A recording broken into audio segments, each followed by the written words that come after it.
Hello everyone and welcome to the channel. I'm Emmanuel, I'm a former Boeing 737 pilot, and in today's video we want to explore the different options we have available in the iFly Boeing 737 MAX for Microsoft Flight Simulator. Let's take a seat on the captain's seat over here and go ahead and explore those options. We can access them through the electronic flight bag, which I'm going to power up over here. If you go down to the system page, and over here you can see we have the panel style page, so system and then panel style, and in here we can access all the different options. So there's quite a lot of them available, so let's start right at the beginning in the general section. Over here we can select whether we want the systems to be in the metric or in the US system, so basically in pounds. But we also have an option to always have the temperatures available in Celsius. So for example, if we select the US system over here and have a look at the panel, then we can see that our cabin temperature is given in degrees Fahrenheit over here. But with this option we are keeping the outside air temperature and the assumed temperatures in degrees Celsius. Now next up is the engine option, and this is quite an interesting one, because you can see there are three different options available. We basically have the LEAP 1B engine installed on all of the aircraft, but the engines can be derated to lower settings or to lower thrust output through the electronic engine controls, and this is what the last two numbers stand for. So the 28 engine has a 28k thrust output, while the 27 one is 27k, 25, 25k, and so on. So basically this represents the three different engine options and the engine thrust options available on the aircraft. Now, why would any airline derate the maximum engine thrust? Quite simple, it saves maintenance cost. For example, my former airline used to have the 27k engine installed. Going down to the joystick sensitivity, that one kind of speaks for itself. If you use an independent steering wheel, you can tick that box down here for your tiller. The TAT probe is an interesting one as well. So there's the unaspirated, aspirated, and aspirated with test switch option. Now, to give you a quick idea, you can find that switch down here on the ProArt switch. So right now we have the aspirated version installed. If I'm going to install the version with a test switch, like over here, you can see that we get the test switch down here and so on. Now, why is this option so interesting? Basically because one of the two is not compensating for the heat generated by the ProArt system. In other words, if you have the switches in the auto position and the engine start up, then your ProArt is automatically going to turn on. Now, this leads to the temperature indication on the display to rise up to 99 degrees Celsius, thereby not indicating the outside temperature for you anymore. Why is this interesting? Because if that option is installed in your aircraft, you need to go to the N1 limit page and enter your actual outside air temperature on there. Otherwise, your complete engine rating is going to be messed over. So be very careful if the unaspirated or the aspirated version is installed in your aircraft. Use the page down button, we get to the next page, and over here we can display or hide the seats, and we can also choose where the seats are located. So in the real world, by using that lever that you have down here, the pilot has the option to move the seat forward and aft, as you can see down here, and that setting can be changed in the iFly manager down here. So that is what that is for. Now, next up, we have a couple more options, like if you have a built-in air stair in the aircraft, that's for example the Ryanair option. Those are using it. Then you have the sun blinds, which you can disable, and if you do that, you can see that they are vanishing from the window installation. Again, Ryanair doesn't have them. Some other airlines do, so you have that as an option. The Wi-Fi antenna is of course the antenna that you have on the top of the aircraft over here. Alright, let's go back then and let's go to the autopilot options. So the takeoff roll mode is the mode you get when you press the toga button. Either it goes to wings level, then you don't have any FMA at all on the lateral channel, or it goes to heading select, then you, well, get heading select. Bank angle limit below 200 feet is kind of self-explanatory, so let's get down into the other options available. So altitude intervent can't delete approach altitude constraints, again self-explanatory. Level change, use 400 feet a minute for short climbs or descents. also kind of self-explanatory. Automatic thrust reduction after takeoff as well. Enable integrated approach navigation, that is an interesting one, because IAN is the mode that many of you know from the PMDG 737 when you press the approach button on a non-precision approach, and the aircraft basically generates an ILS-like symbology. Now this is an option that only very few 737 operators have, so it's very nice that we can deselect this option. When it's deselected and you press the approach button on a non-precision approach, simply nothing happens. Now, below that, auto throttle disengage light flashing for airspeed deviation warning, kinda self-explanatory. But that one below here, toga to LNAV in go-around roll mode, that's an interesting one. So basically when this option is active, then LNAV is automatically going to arm in the approach phase, and whenever you go around, LNAV is automatically going to engage, compared to when the option is off, then you manually need to select LNAV. On the top right then, allow glide capture before localizer is kind of self-explanatory, enable LNAV armed mode, that's on the ground, so basically, when you're lining up on the runway, you press the LNAV button, you can arm it, or you cannot arm it. Control wheel steering deactivated on approach basically means that the control wheel steering mode is unavailable when you're flying an FMS approach, or when the FMS detects that you are flying an approach in case of an ILS. VNAV Alt is an optional mode in the aircraft. Now that happens when you are leveling off at an MCP altitude that does not equal any VNAV path mode. So let's say, for example, you don't have any constraints on the flight plan, you're climbing to your cruise level, but ATC clears you to a lower intermediate altitude, then VNAV Alt can either come active, or if you don't have that option, then you are going to go into altitude hold. Enable fail operational Autoland. Now that is an option that basically shows in one manner in the flight deck. If I deactivate that, you can see that looking at the MFD control panels, you have 3 switches up there. If I activate that, then you get a 4th switch, which is the cancel and recall button for the Autoland functions. In other words, if the aircraft is equipped with a fail operational Autoland, then any single one failure cannot lead to an inability to do an Autoland. But that option is rather expensive. That option requires that an additional control unit is built into the rudder, adds weight to the aircraft. Very few airlines actually have that option installed. In fact, the only one I know of that actually has it used to be Air Berlin. And apart from that, I'm not aware of any operator that actually has this option. So, then enable single channel mode. That's again on the automatic approach. So, that much about our autopilot options. Let's move on to the primary flight display. Over here, most of the things are really self-explanatory. So, rising runways, that green symbol, symbolizing the runway that comes on the ADI on the last couple of feet on the approach. Pitch limit indication at low speed, that's an indicator on your primary flight display, on your attitude display, that is going to tell you exactly where the stall warning is going to trigger. Pretty useful in wind shear and terrain escape situations, and an option that basically most airlines have. The 80 knots speed bug simply is a small bug on your speed indicator at 80 knots. Expanded localizer when autopilot flight director at localizer mode. That is a very interesting option. That basically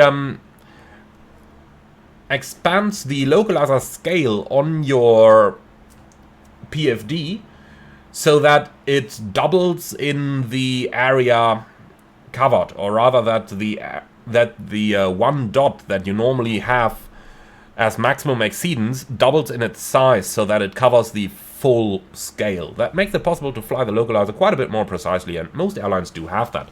The angle of attack indicator is the one you have at the top of the primary flight display. Again, not a lot of airlines have that.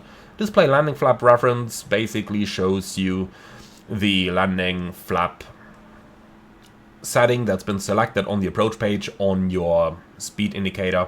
Again, some airlines have it, others don't. For example, Ryanair does not have it. Landing altitude reference bar is on your altitude, on your altimeter, and shows you the airport reference altitude. Navigation performance scales indication are on the nav display, those little RNP and ANP values. Pretty handy to have, because otherwise you need to select the legs page or the progress page in order to be able to see that. So pretty handy to have that. TCAS advisory on the vertical speed indicator. When you do get a TCAS alert, it will show you your recommended resolution advisory on the VSI. Otherwise, you only have the red boxes on the attitude indicator. Attitude comparator flashing when disagree. When the captain's and the first officer's altimeter show different values and they exceed a certain limitation, then the attitude comparator can start to flash. Otherwise, it's not going to flash, but just illuminate in a color. Radio altimeter round dial is the option that you have where the radio altimeter shows on the top right on the top right of the attitude indicator, or whether it shows inside the attitude indicator at the bottom. Now, the flight director basically controls whether you have that V-shaped flight director like that, or whether you have the crossbar flight director like that. Alright then, let's go back and go to our navigation display options. Over here we can choose whether we want to have the heading or the track on the top of the display, or we have a third option where the heading is on top in approach and VOR modes. So when you have VOR or approach selected over here, or the track on top on the map mode. Now, going down into the options, we have the range arcs. Those are the wide arcs that you can see. The TCAS 3-mile ring, the go-around legs and cyan dashed line. Quite useful to have that option, otherwise it can become a little bit confusing on the display. Now, show all traffic filters whether you have the TCAS in the above or below modes, or whether simply everything is shown. I would recommend not to use that option, since you do have the above-below selector on the transponder down here, which is fairly useful. Finally, the option down here filters all airports that have a runway shorter than a certain length out of the database, so that you only see runways with that length or longer on your nav display. VOR course lines adds a green line that represents the course entered on the MCP when a VOR frequency is selected on the nav display. So then, going back to the multifunction displays, over here we have a couple of options, like do you want the conventional round fuel indicators, or do you want the digital one? All quantity, whether it's quarts, liters or percent. Basically, I tend to say that any of those options is self-explanatory, so we don't really have to go over it. The realistic display unit start process, however, is a really nice one. Let's go ahead and activate that. And I'm just going to show that one off in action. So let's go ahead and get ourselves a ground power unit down here.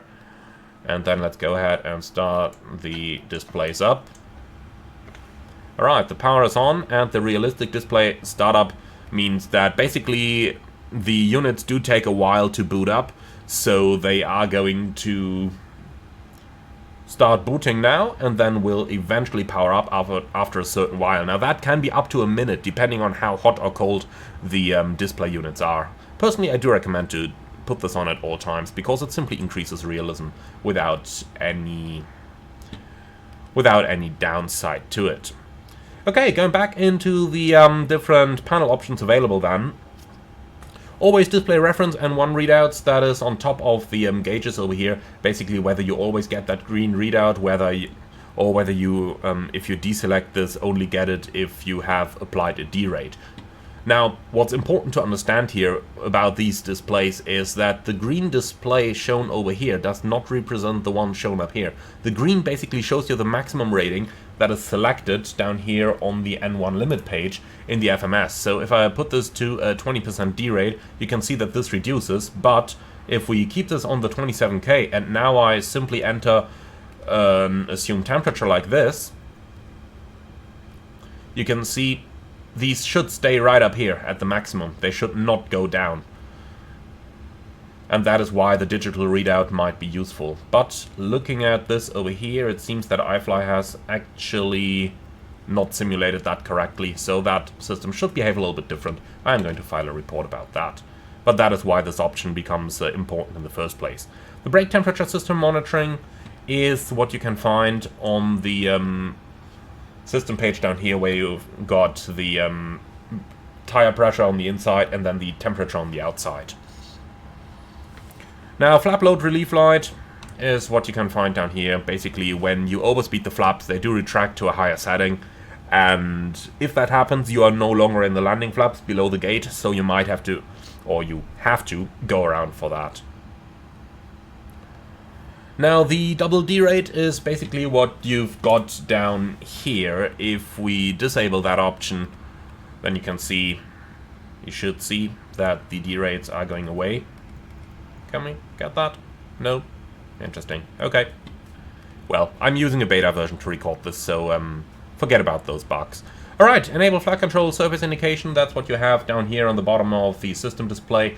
Now, most operators don't have these, because in the 737 MAX you do have a conventional cable-routed control column, so the cables go directly to the hydraulic actuators. And during the flight control check, what you want to feel is that the control column moves properly, but you don't want to see that the surfaces are actuating, because they will if your control column moves. Alright, tire pressure indication system. If we disable that, you can see that the tire pressure is simply not indicated down here anymore. Right. So that is our multifunction display. Then we can move down to the ground proximity warning system. This basically controls your altitude callouts, and the smart callout for non-precision approaches controls whether the 500 is announced during a precision approach. So let's say you are flying an ILS approach. If this smart callout feature is enabled, then you are not going to get the 500 radio call. Now, my former airline used to use that option because we wanted to force the pilot monitoring to make a call like 500 continue or 500 go around. With that, the first officers were basically brought into a position where they were forced to call for a go-around if the captain flies an unstable approach. And that is what this option is very useful for. However, if you are flying a non-precision approach, so an RNAV approach, VOR approach, whatever, then the system is always going to call 500. Speed callouts down here. V1 is the automatic V1 call, so as soon as your airspeed passes V1, the aircraft is going to call V1 by itself. And airspeed low, as soon as your airspeed goes below a certain threshold value, the aircraft is going to call airspeed low, airspeed low. And last but not least, the GPWS sensitivity controls how sensitive it is, for example, to terrain closures, giving you terrain warnings and that kind of stuff. Moving further down then, we've got the Runway Advisory and Awareness System, the RAS system, and this is quite useful. This is the system that says, for example, approaching runway 23 left. And over here, first of all, it controls a lot of different units, so you can either have it in meters, then it's going to say, for example, 900 meters remaining on the landing rollout, or you can have that in the US system, then it's going to call the same in feet. If you do it to the same as the panel system, then if the aircraft is set to pounds rather than kilos, you're going to get the call out in feet and not in meters. Going down then during taxi and takeoff, there's a couple of very cool options available on the 737 here, and this includes, amongst others, a call out if the aircraft detects that you're on the taxiway, not on the runway when you initiate a takeoff, or if you have insufficient length available, or if you're standing on a runway for a very long time. The trigger is by default set to 90 seconds, so if you line up on the runway accidentally and you just hold on that runway, the aircraft is going to call on runway 23 left, and 90 seconds later it's going to repeat that call. If you disable that, you only get the call once. Now, the most interesting ones, however, are the ones that we have during approach, landing, and go-around, and rejected takeoff. And this is something that's special to the 737 MAX. The above ones are available for the NG as well. Those below here are for the 737 MAX, and you got a couple there. For example, if you are approaching the runway and you are too fast, or if the system detects that a safe rollout cannot be made, for example, because the estimated braking action is too bad, you would enter that on the approach page in the 737 MAX. Like down here, if you go to approach, you've got the second page. Over here, you select the runway condition, and that controls this kind of system. Then this is going to give you an alert. For example, max reverse, max brakes, and that is going to alert you that you are running very close to a runway overrun. And all these kind of options are available down here in the RAS system. Now, let's go ahead to the next one. That's the CDU, and over here you've got a couple of different options available, such as The takeoff bump thrust, if we disable that, you can see on the N1 limit page, the takeoff bump is gone down there. If we enable that, then you can bump the engine up to the maximum thrust that it is capable of producing. This option is particularly interesting to operators that operate on high altitude airports. Normally, if you operate, for example, in Europe, you will never need that option. The 27K rating will be more than sufficient for about anything you can do there.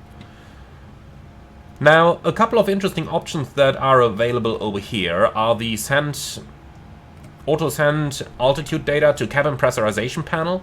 If you do that and you enter the cruise altitude down here in the FMS, then it would automatically update down here. If you disable that, you have to tune it manually. Now, likewise, automatic radio tuning might, for example, automatically tune the ILS frequency. The quiet climb option is an interesting one as well that you can find on the takeoff page.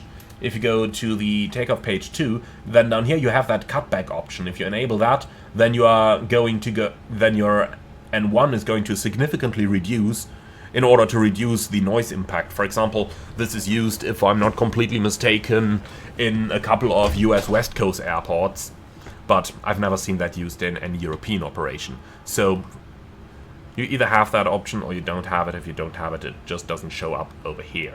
Now, last but not least, we've got the ACARS options, and this includes where your data comes from. So you can either collect your wind data from SimBrief, or you can get it from ActiveSky from a TXT file, or from SimBrief through a TXT file that you could save using the SimBrief downloader.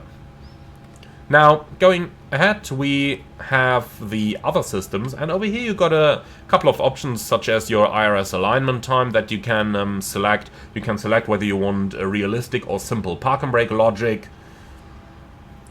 Or down here you have options like, do you want to have the landing light with the flash options that you can see over here, or do you want to have the automatic taxi light option, which would turn the taxi light off automatically when the landing gear is retracted.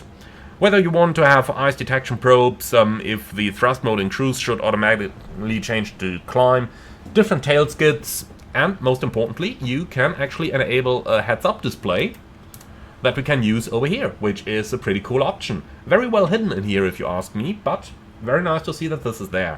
You also have a non-certified GLS channel, and that's going to be a topic for its own video. Going to the other side then, you can control how quickly the beacon flashes. If you like that, okay.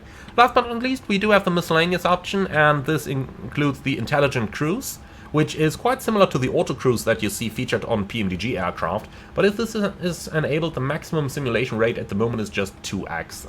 I personally hope that they're going to implement something a little bit higher. You also have cabin sun visors and how they are controlled. If you set that to auto, most of the visors are going to be closed, so that's the sunshades that you have down here on all those passenger windows. Most of them are going to be closed when the aircraft is in the air, when that option is on auto. Otherwise you can manually control them over here. Last but not least, the emergency lighting is configurable there with different colors available, and that is the emergency lights that you can see in the aisle down here. So that's basically the ones you have down here.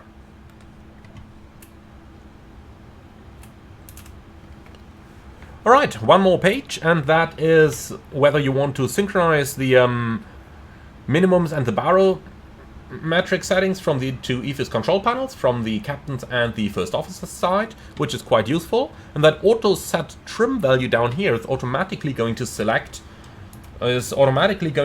your trim setting to the value that has been entered down here, or that has been calculated based on the CG down here on the takeoff reference page.